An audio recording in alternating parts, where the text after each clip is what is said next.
저희 가정과 짐바브웨 선교 위해서 기도해 주신 여러분들께 다시 한번 감사를 드립니다. 기도하겠습니다. 하나님 아버지, 이 복된 시간 우리의 온 마음과 성품과 힘과 뜻을 다해서 우리 자신을 하나님께 거룩한 산제사로 올려드립니다. 이제는 주님의 음성, 주님의 말씀, 생명의 양식을 기다립니다. 거룩하신 성령 하나님, 이 질그릇 같은 죄인을 불쌍히 여기사 이 시간에 이 종을 통해서 주님이 주시고자 하시는 말씀, 생명의 말씀을 저와 우리 각자의 심령에 허락하여 주시옵소서.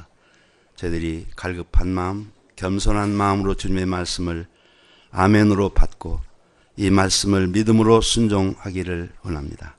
주께서 도와주시옵소서. 예수님의 이름으로 감사하며 기도드립니다. 아멘. 오늘 말씀의 제목은 복음의 감격을 회복하자입니다. 복음의 감격을 회복하자. 우리 신자의 삶에 있어서 복음의 감격이 정말 중요합니다. 왜냐하면 어떤 면에서는 이것이 우리를 구원하신 하나님의 목적이요, 우리에게 복음을 주신 목적이기 때문입니다. 우리에게 복음의 감격이 살아있을 때 우리는 어떤 상황 가운데서 하나님을 기쁘시게 할 수 있고, 또 우리에게 맡겨주신 거룩한 사명인의 삶을 힘차게 살아갈 수 있기 때문입니다. 감격은 또한 기쁨이요 행복이기 때문입니다. 오늘 우리가 읽은 요한복음 1장 14절 말씀은 너무나 잘 아는 말씀이죠. 예수님의 성육신에 관한 말씀입니다. 요한의 감동적인 간증입니다. 저는 오늘 이 말씀을 세 가지로 생각해 보고자 합니다. 첫째는 성육신 하신 이유, 둘째는 성육신 하신 목적, 셋째는 성육신 하신 예수님을 본받는 길에 대해서 생각해 보고자 합니다. 성령께서 이 시간에 우리 마음에 이 말씀을 통해서 복음의 감격을 회복할 수 있도록 은혜 주시기를 기도드립니다. 아멘. 첫째, 성육신 하신 이유. 다시 한번 본문을 읽어보겠습니다. 시작. 말씀이 육신이 되어 우리 가운데 거하심에 우리가 그의 영광을 보니 아버지의 독생자의 영광이요 은혜와 진리가 충만하더라. 여기서 말씀은 누구지요? 요한복음 1장 1절부터 3절에 기록된 대로 말씀은 태초부터 계셨고 하나님과 함께 계셨으며 이 말씀은 곧 하나님이십니다. 만물이 그로 말미암아 지은 바 되었습니다. 그가 없이 존재하게 된 것은 하나도 없습니다. 14절에 의하면 말씀은 곧 이 땅에 오시기 이전에 성자 하나님이신 예수님입니다. 성자 하나님이신 예수님이 태초에 하나님과 함께 계셨다는 것을 요한이 반복하고 기록한 것은 예수님은 하나님과 동등되시고 성품과 생각과 뜻과 마음이 하나인 것을 강조한 것입니다. 성자 하나님이신 말씀이 우리와 함께 거하시기 위해서 육체가 되셨습니다. 이것은 마치 우리가 흙 속에 기어다니는 지렁이와 같이 살기 위해서 지렁이가 되는 것과 같습니다. 거한다는 것은 한 지붕 아래 함께 사는 것입니다. 이를 위해서 예수님은 우리와 같이 되셨습니다. 겉모양뿐 아니라 생각, 느낌, 감정, 기호, 성품 등 모든 것을 비우시고 우리와 함께 느끼고 공감하고 아파하는 육체로 오셨습니다. 이런 예수님에게서 하나님의 독생자의 영광이 나타났습니다. 은혜와 진리가 충만했습니다. 제가 저의 계획을 다 비우고 아프리카에 갔습니다.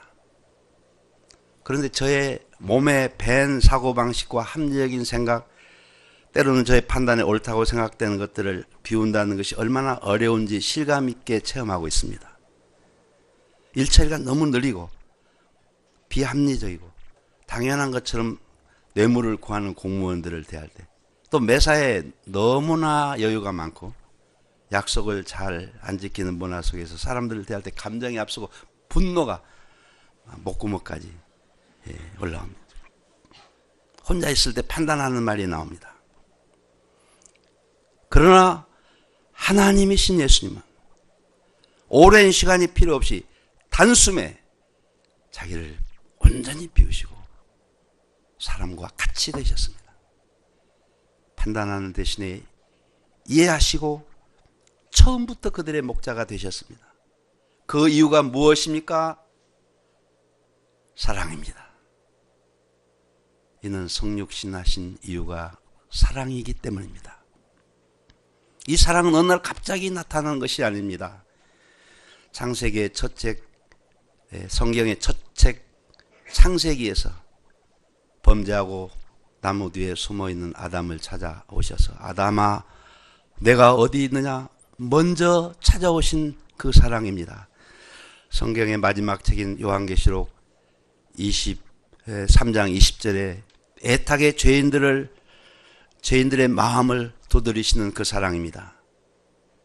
볼지어다 내가 문 밖에 서서 두드리노니 누구든지 내 음성을 듣고 문을 열면 내가 그에게로 들어가 그로 더불어 먹고 그는 나로 더불어 먹으리라. 성경은 그 전체가 우리 죄인들과 세상을 향하신 하나님의 애절한 절절한 사랑의 편지입니다. 우리는 구약의 다윗에게서 이 하나님의 사랑의 그림자를 볼 수 있습니다. 그래서 다윗을 하나님의 마음에 합한 자라고 하지 않습니까? 사울왕은 시기심 때문에 죄 없는 다윗을 죽이려고 수년 동안 군대를 이끌고 그를 추격했습니다. 사울과 아들들이 전쟁에서 다 죽고 사울의 족속 중에 유일하게 살아남은 자는 사울의 손자 무비보셋이었습니다. 그는 다리를 저는 장애인이었습니다. 다윗은 각오로 거슬러 올라가서 사울의 재산까지 다 찾아서 그에게 줬습니다. 그리고 매일 다윗의 상에서 왕자들과 함께 먹게 했습니다. 다윗은 무비보셋을 황태자처럼 귀하게 여기시고 그렇게 대우했습니다. 생각해 봅시다. 대통일 이스라엘의 왕이 그에게 재산 얼마를 주어서 먹고 살게 하면 되지, 혹 좋은 집 좋은 외제차 주고 종들 좀 붙여서 편하게 살게 하면 되지, 뭐 그렇게까지 할 필요가 있는가? 이것이 보편적인 인간의 생각입니다. 우리도 이 말을 가끔 사용합니다. 뭐 그렇게까지 할 필요가 있는가? 그러나 이것이 하나님과 사람의 차이입니다. 하나님은 독생자를 내어주셔서 우리와 함께 살게 하시고 우리를 위해서 죽게까지 하심으로써 우리를 향하신 하나님의 사랑을 나타내셨습니다. 우리의 사랑은 제한적이고 계산적이고 여차하면 선을 긋습니다. 그러나 하나님의 사랑은 다함이 없는 사랑, 모든 상식을 뛰어넘는 사랑입니다. 그 사랑 때문에 저나 여러분들이 지금 여기까지 와 있고 이 자리에 있는 줄로 믿습니다. 저는 누구보다도 함께 하기가 힘든 사람이었습니다. 잠깐 밥을 같이 먹는 것은 괜찮을지 모르지만 함께 살기는 힘든 사람이었습니다. 사실 저는 그렇게까지는 생각지 않았는데 제 아내가 그렇다고 하니 사실이죠. 자기중심성과 자아가 강했습니다. 그래서 다른 사람들의 연약함과 어려움을 공감하는데 정말 한계가 있었습니다. 교만 덩어리, 이기심, 정욕, 세상 욕심 등으로 냄새가 펄펄 났습니다. 예수님께서는 이런 저를 위해서 자기 생명까지 희생한 측량할 수 없는 사랑으로 지독한 죄인과 함께 하셨고 지금은 성령님으로 오셔서 매일 24시간 함께 하시며 때로는 기다리시며 때로는 책망하시며 때로는 격려하시며 그 사랑과 겸손을 알게 하시고 또 알게 하셨습니다. 저는 예수님을 생각할 때 제가 짐바브웨 양들과 그것도 착한 이들과 잠시 함께 하는 것은 희생이라고 할 수가 없습니다. 오히려 이것은 특별한 은혜입니다. 우리 예수님의 성육신의 은혜와 희생을 감사 찬양합니다. 둘째로 성육신 하신 목적. 말씀이신 하나님이 무슨 목적으로 육체가 되셨습니까? 우리와 함께 하심으로 우리를 이해하고 위로하고 우리의 친구가 되기 위한 그 정도의 목적으로 오신 것이 아닙니다. 그의 피로 우리를 깨끗게 하심으로써 하나님의 자녀들로 거룩한 자녀들로 회복하시기 위해서 오셨습니다. 우리 인생의 가장 치명적이고 운명적이고 어쩔 수 없는 죄와 죽음과 심판의 문제를 단번에 완전히 해결해 주시기 위해서 오셨습니다. 사단을 멸하시고 천국을 회복하시기 위해서 오셨습니다. 그래서 사도 요한은 예수님을 참 빛이라고 소개했습니다. 우리는 예수님께서 십자가에 못 박힌 그 끔찍한 상황에서 우리 죄인들을 위해서 용서의 기도를 하나님께 올리신 그렇게까지 사랑하시는 그 사랑의 음성을 듣고 애통하며 회개하며 눈물로 과거를 씻었던 그 감격의 날을 누구나 다 갖고 있습니다. 그날의 감격과 자유를 잊을 수가 없습니다. 그 자유는 창공을 맘껏 날아오르는 새들이 누리는 것과 같은 자유였습니다.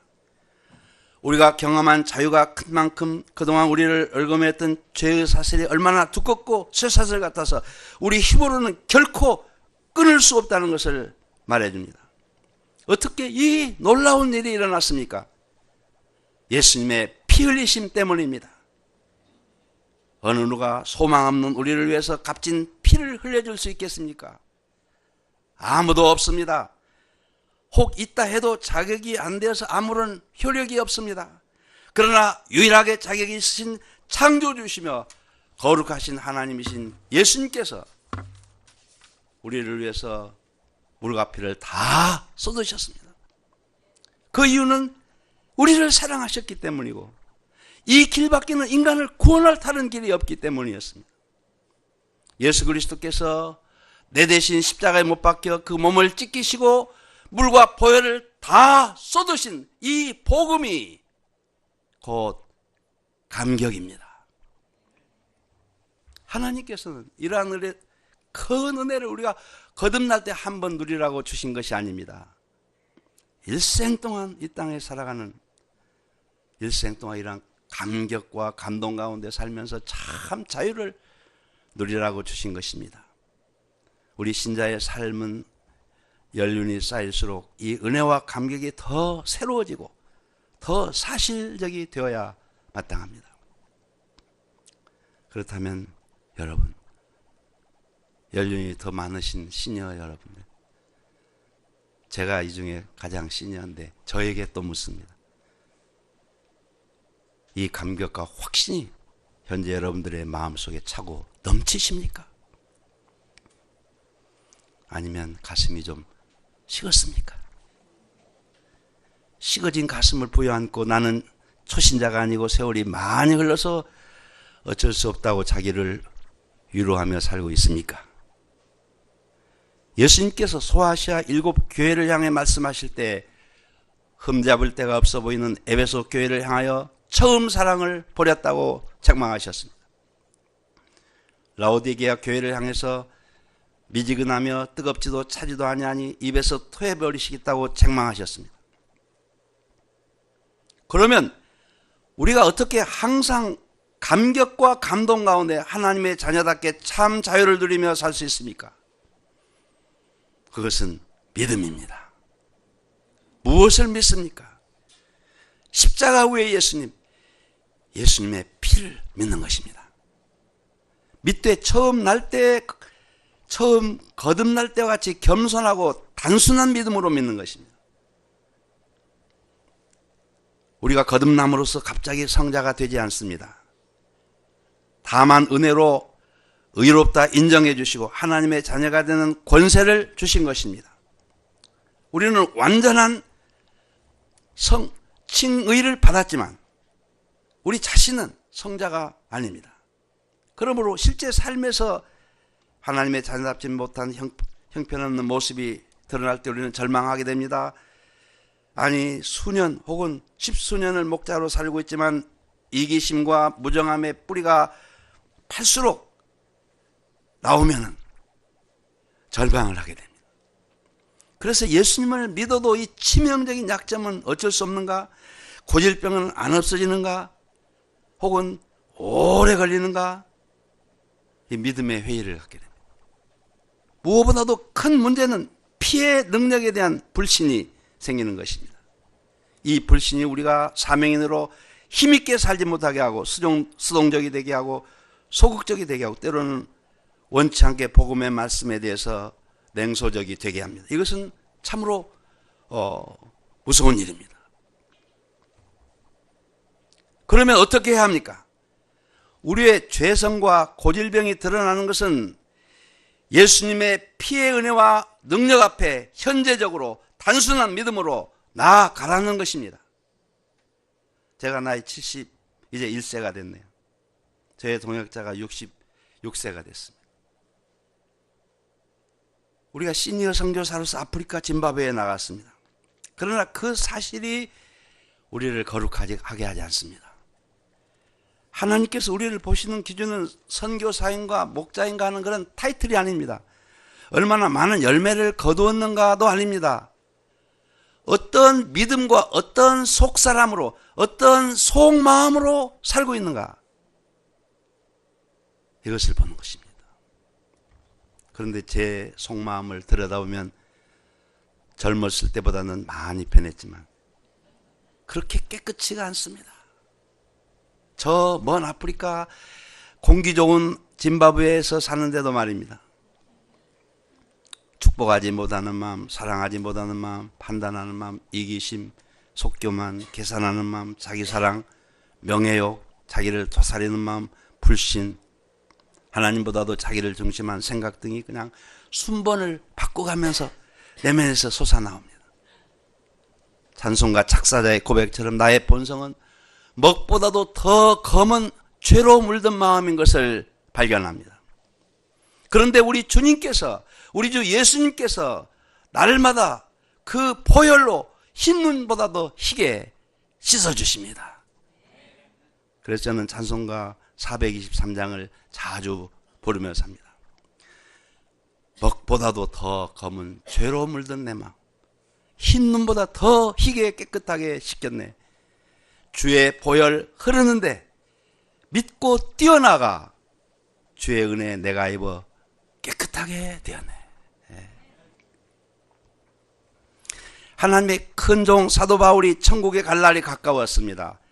사명을 거의 마친 인생 노년에 가장 나중에 쓴 책이 디모데서입니다. 60대 로마 감옥에서. 그는 이렇게 고백합니다. 밑보다 모든 사람이 받을 만한 이 말이여, 그리스도 예수께서 죄인을 구원하시려고 세상에 임하셨다. 자기를 가리키는 거죠. 죄인을 구원하시려고 세상에 임하셨다. 죄인 중에 내가 괴순이라. 제가 처음 젊었을 때는 이 말씀이 참 이해가 안 갔습니다. 아니, 성자인 바울이 죄인 중에 괴수라고 고백하다. 지금은 이해가 좀 잘 갑니다. 성철 스님이 죽음을 앞두고 읊은 열반송에서 고백한 것을 우리가 알고 있지 않습니까? 나의 죄업이 하늘에 미쳐 수미산보다도 더 높다. 아니, 산속에서 일생 고행만 하고 사시면 10년을 앉아서 잠을 자고 무슨 죄를 얼마나 많이 지었기에 내 죄업이 수미산보다도 높다고 해서 처음에 참 이해가 안 갔습니다. 그러나 지금은 이해가 갑니다. 사도 바울이 절망 중에서 외쳤습니다. 오라, 나는 곤고한 사람이로보다 누가 이 사망의 몸에서 나를 건져내려. 그러나 또한 바울은 감격 가운데 바로 그 다음 장에 이어서 고백합니다. 우리 주 예수 그리스도로 말미암아 하나님을 찬양하리로다. 아멘. 우리도 그렇게 고백할 수 있습니다. 우리의 죄성을 통해서, 우리의 허물을 통해서, 우리의 연약함을 통해서 단순한 믿음으로 피의 은혜 앞에 나아갈 때 그렇게 고백할 수 있습니다. 그럴수록 주님의 피 흘리신 은혜가 얼마나 큰가를 더 깊이 깨닫게 됩니다. 그럴 때 우리는 더 한 걸음씩 주님과 더 가까워지는 감격을 맛볼 수가 있습니다. 우리가 많은 시간을 정해놓고 결심하고 꼭 투쟁해야 되는 것만 아닙니다. 매 순간 거룩하신 하나님 앞에서, 거룩하신 하나님의 자녀로서, 하나님의 종으로서 예수님께서 보시는 내 속마음, 진실되게 내면을 점검하고 믿음을 점검하는 것이 중요합니다. 우리가 매 순간 예수님의 피의 복음 앞에 나아가서 그 피의 씻음을 받는 원색적인 복음에 대한 믿음을 회복해야겠습니다. 복음의 감격을 회복해야겠습니다. 부흥은 내 속의 감격으로부터 시작됩니다. 우리가 지성인 복음화라는 슬로건 아래 자칫하면 머리신앙이 자라기 쉽습니다. 머리로는 하나님의 은혜를 잘 알겠는데 실제로 마음이 슬프고 무기력하고 부정적인 생각에 갇혀 있을 때가 없습니까? 그러면 무조건 회개를 해야 됩니다. 다른 데서 이유를 찾으려고 하지 마십시오. 가슴을 치며 회개하십시오. 뭐가 뭐가 나의 주님과의 이 흐르는 피의 그 통로를 막고 있는가? 어느새 하나님 대신에 자아를 우상으로 섬기며 불신앙 가운데 살고 있지 않는가? 하나님의 말씀과 수많은 약속들을 실제적으로 믿지 못하고 나의 경험과 한계적인 생각에 갇혀 있지는 않은가? 이것은 정말 하나님을 슬프시게 하는 큰 죄입니다. 우리가 회개를 하되 마음 밑바닥까지 갈아서 없는 회개를 해야 됩니다. 그리할 때 빈 마음에 하나님께로부터 모든 좋은 것들이 폭포수처럼 공급될 것입니다. 우리가 무엇보다도 피의 복음을 믿는 믿음에서는 어린아이같이 단순하고 확실해야 하겠습니다. 그런 가운데 찬송가도 우렁차게, 싱어롱 할 때도 힘있게 온힘을 다해 성경을 읽을 때도 큰 목소리로 확실하게 읽고 하나님의 말씀을 받을 때에도 머리로만 아니라 가슴으로 받아야 합니다. 머리로 받는 것에 그치면 지식만 쌓입니다. 가슴으로 받아야 생명이 되고 살이 되고 삶이 되는 것입니다. 그래서 우리가 하나님의 말씀을 받을 때는 그렇습니다, 그 말씀을 내가 믿습니다, 공감합니다 하는 의미로 아멘을 하는 것입니다. 아멘. 네. 아멘을 크게 하십시오. 아멘. 아멘을 자주 하십시오. 아멘. 머리로 갖지 말고 가슴으로 심으면 아멘, 아멘. 찬송가 가사처럼 지금도 주님의 보혈이 흐르고 있습니다. 강처럼 흐르고 있습니다. 언제나 흐르고 있습니다. 믿고 뛰어나가서 씻음을 받으면 되는 것입니다.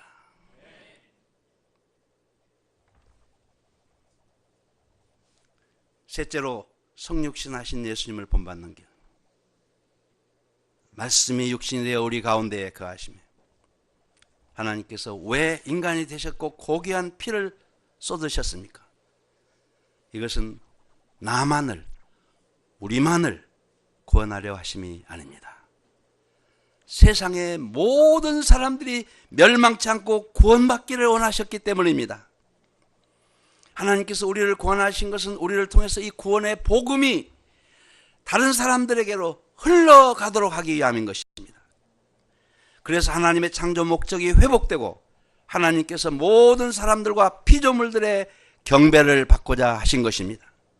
디모데후서 2장 4절에서 6절 사도 바울은 또 고백합니다. 하나님은 모든 사람들이 구원을 받으며 진리를 아는 데 이르기를 원하시느니라. 하나님은 한 분이시오 또 하나님과 사람 사이의 중보도 한 분이시니 곧 사람이신 그리스도라. 그가 모든 사람을 위하여 자기를 속전으로 주셨으니 기약이 이르면 증거할 것이라. 그가 모든 사람을 위하여 자기 자신을 속전으로, 대속의 대가로, 대속물로 자기 생명을 내어주셨습니다.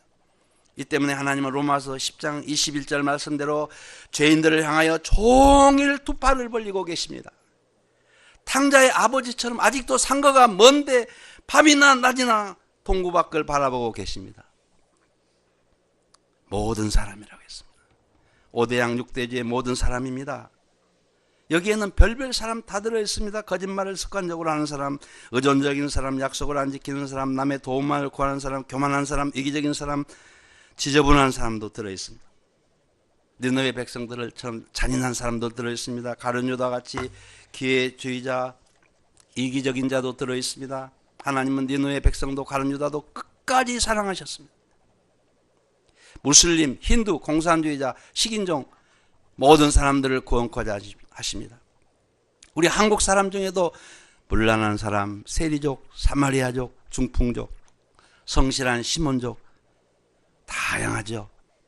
모든 사람을 다 구원하시기를 원하시고, 이것이 하나님의 안타까운 마음입니다. 그런데 우리는 지나친 세리족, 좀 지나친 사마리아족을 영접하기가 참 힘듭니다. 그래서 때로는 그냥 제외시킵니다. 버릇없고 개인주의적이고 이기적인 사람들을 또 제외시킵니다. 이 사람 제외하고 저 사람 제외하고 좋은 양 찾다 보면 영접할 사람이 하나도 없습니다. 여러분, 지금 내게 이들을 향하신 하나님의 안타까운 마음이 있습니까? 예수님의 피로 인한 감격, 죄 아래에서 지옥으로 떨어져 가고 있는 사람들을 향한 하나님의 안타까움이 있느냐 말입니다.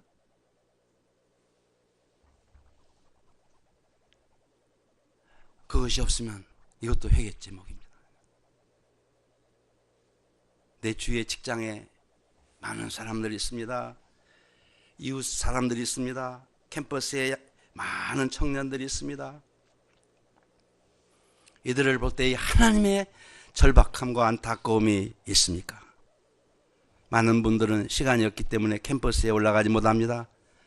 또 주위 사람들을 볼 때는 나의 소명은 캠퍼스 미션이 있기 때문에 이들은 내 영역이 아니다 하면서 그냥 지나치지는 않습니까? 그러면 누굴 만날 것입니까? 지옥으로 달려가는 사람들을 향한 하나님의 이 절박한 마음이 없으면 우리는 무조건 회개하고 하나님의 마음을 주시도록 기도를 해야 되는 것입니다. 하나님의 마음을 나에게 주시옵소서. 우리의 소명은 분명 캠퍼스 제자 양성이지만 우리는 기회가 되는 대로 만나는 사람들에게 피해 복음을 전해주어야 합니다. 지옥을 향해 달려가고 있는 영혼들을 보신 하나님의 그 고통을 나의 고통으로 공유해야 됩니다. 제가 한국에서 사명을 마치고 68세에 짐바브웨에 갔습니다. 이제 3년째입니다. 지난해는 지구를 2바퀴 반 정도 돌며 한국, 유럽, 미국 여러 지역을 신방하여 말씀을 선교했습니다. 지난 2학기 동안 학기 중에는 제가 하루도 빠진 날이 없이 토요일, 주일날까지도 캠퍼스에 나갔습니다. 양들을 찾았고 만났습니다. 이들을 생명의 말씀 공부에 초청하고 예배에 초청했습니다. 많은 새 양들을 얻었습니다. 이글스팀, 사라스팀 소감 모임을 매주마다 섬겼습니다. 정말 정신없이 한 해를 보냈습니다.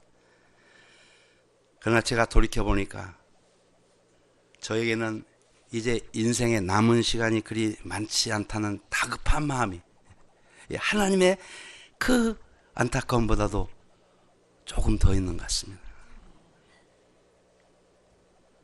죄 아래 지옥으로 떨어지고 있는 짐바브웨 젊은이를 향한 하나님의 고통이 나의 고통이 되지 못하는 것입니다. 저는 이 말씀을 묵상하면서 하나님의 고통과 아픔이 나의 고통과 아픔이 되지 못함을 위해서 회개할 수밖에 없었습니다. 그리고 이를 위해서 간절히 더 간절한 마음으로 기도를 하게 됐습니다. 하나님 얼마나 절박하시면 요나를 니느웨까지 보내셨겠습니까? 하나님은 잔인한 이방인 니느웨 백성들까지도 멸망치 않고 구원받기를 원했습니다. 하나님의 마음이 어디를 향해서 가고 있는가? 이 하나님의 상한 마음을 따라가는 것이 우리의 성육신입니다. 영혼에 대한 안타까움이 복음 전도로 나타나든지 그들을 위한 기도로 나타나야 합니다. 요즘 한국 대학생들은 누구보다도 구원이 필요한 이방인들이 됐습니다. 우리가 용기를 내어 전도를 하러 캠퍼스에 갑니다. 당연히 학생들의 반응은 싸늘하고 적대적입니다. 이런 일을 몇 번 겪으면 상처를 받고 포기하고 소망 없다고 생각하는 분들이 있습니다. 힘들죠. 그러나 정말 왜입니까? 영혼에 대한 하나님의 안타까움보다도 1:1 양을 얻고자 하는 마음이 더 앞서 있기 때문이 아닐까요? 우리는 하나님의 자녀로서 이 세상을 향해서, 불신자들을 향해서 거룩한 부담감을 안고 살아야 합니다. 그리고 그 부담감을 기도로 풀어내야 합니다. 기도로. 출퇴근 오가면서 기도를 하세요. 하나님의 마음을 주시도록 기도하세요. 이들에게 구원의 복음을 전해주시도록 기도하세요. 이것이 성육신하신 예수님을 우리가 본받는 실제적인 삶입니다. 내가 감격이 회복되고 구원의 은혜가 회복될수록 십자가의 피의 은혜가 실감 있게 순간순간 내 마음에 강물처럼 흐를수록 우리는 기도 시간이 길어집니다. 새벽 기도에 나와서 10분 정도 기도하고 할 말이 없으면 문제가 있습니다.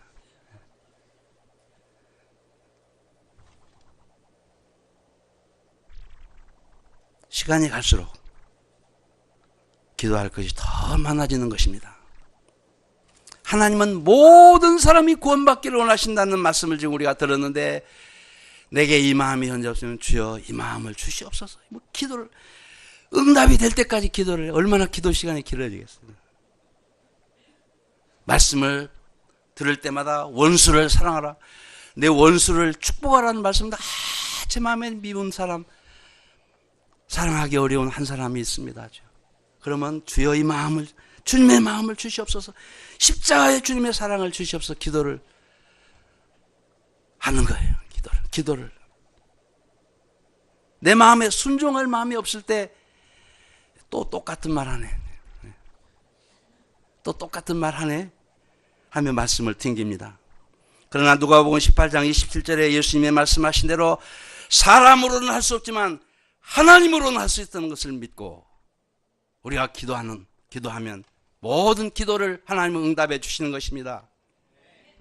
목자의 마음, 부서진 마음, 상한 마음을 내게 주시고, 사랑의 마음, 용서의 마음을 내게 주시고, 주여 성령으로 나를 사로잡아 주셔서 성령에 이끌린 가운데 내가 주님의 자녀답게 이 땅에서 진정으로 감격 가운데, 복음의 감격 가운데 살 수 있게 하여 주시옵소서. 그렇게 기도로 하루를 깨워보세요. 하루가 감격이고 새로운 삶이, 새로운 창조가 이루어지는 것입니다. 말씀이 육신이 되어 우리 가운데 거하시며 성령께서 지금 이 말씀으로 우리 가슴을 두드리십니다. 우리 죄인들을 향하신 하나님의 다음이 없는 사랑의 마음문을 활짝 엽시다. 나의 더럽고 추한 죄들을 씻으신 예수님의 피가 다시 내 가슴에 흐르게 합시다. 복음의 감격을 회복합시다. 지옥으로 떨어져가는 수많은 캠퍼스의 청년들, 우리 주변의 사람들, 세상 만민을 보시고 눈물을 흘리시는 하나님의 그 고통과 아픔을 나의 고통이요 나의 아픔으로 회복하여 주시도록 절박한 심정으로 기도합시다. 다 같이 어제를 읽고 마치겠습니다. 시작. 말씀이 육신이 되어 우리 가운데 거하심에 우리가 그의 영광을 보니 아버지의 독생자의 영광이요 은혜와 진리가 충만하더라. 기도하겠습니다. 하나님 아버지 감사합니다. 저희 죄인들을 사랑하사 거룩하신 창조주신 성자 하나님, 인간이 되어 이 땅에 오셨고 죄 없으신 주님께서 한 점 흠 없으신 주님께서 십자가에서 그 몸을 지켜 물과 피를 다 쏟아 우리를 속량하셨습니다. 우리에게 이 복음의 감격이 강처럼 흐르게 하여 주시옵소서. 이 복음의 감격으로 말미암아 우리가 이 땅에서 거룩한 사명인의 삶을 줄기차게 살아갈 수 있도록 도와주시옵소서. 예수님의 이름으로 감사하며 기도드립니다. 아멘.